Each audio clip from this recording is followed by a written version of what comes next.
really, the majority of this people in this room are cyborgs.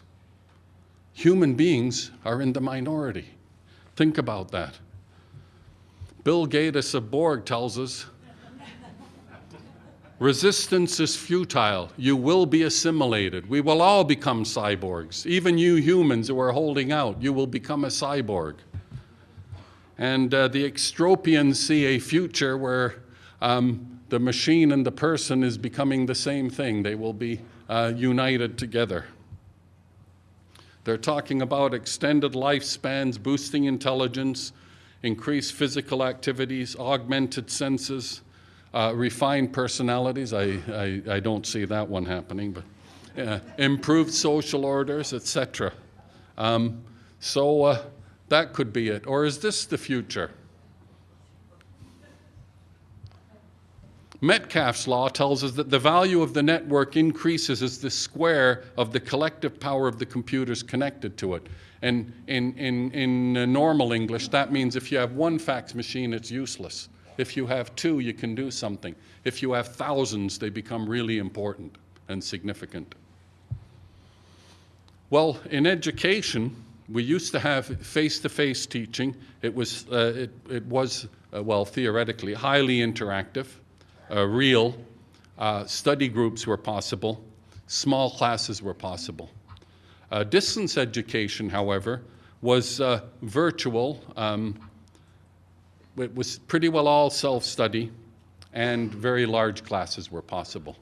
But with the power of networks, and what Metcalfe's law tells us, is that we now can have high interactivity at a distance, at far distance. With mass customization and make it personal for each and every student. That for the first time, that is a real possibility for us. We can build scalable systems. And Reed's law of group forming networks, or Seeley-Brown's community law, there's an argument over who founded it, they say that the value of a learning network also increases as 2 to the power of the number of learners connected to it.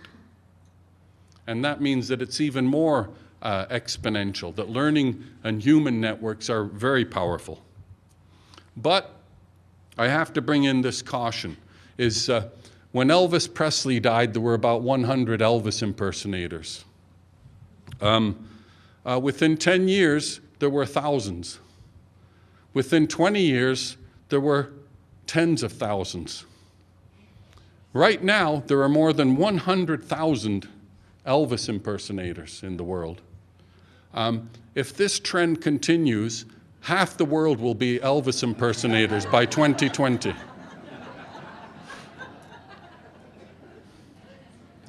So you have to take these predictions with a grain of salt.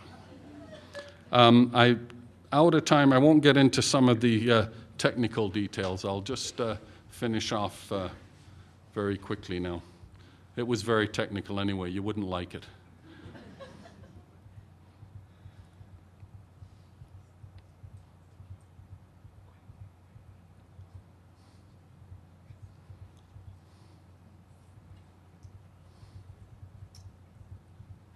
There. So to finish off, I'm going to finish off where I started. Basically telling you, if you're not confused by all these things that are going on, you don't understand. Be very careful of people who know exactly where they're going and what they're doing in this situation. They are either fools or charlatans. Really, we don't know what the future's going to happen. And what we have to do is be flexible and be able to adapt ourselves to what's happening. We have to ride the shark. We all feel a little bit like the tramp in Houseman's poem, A Shropshire Lad. I, a stranger and afraid, in a world I never made. Some of us would like to get off. I know that some of our faculty are just waiting for retirement so as they won't have to adjust to the world that we live in. And I'll finish off with this story about a frog. And the story is this, is if you put a frog in boiling water, and you slowly heat it up to a boil, he won't jump.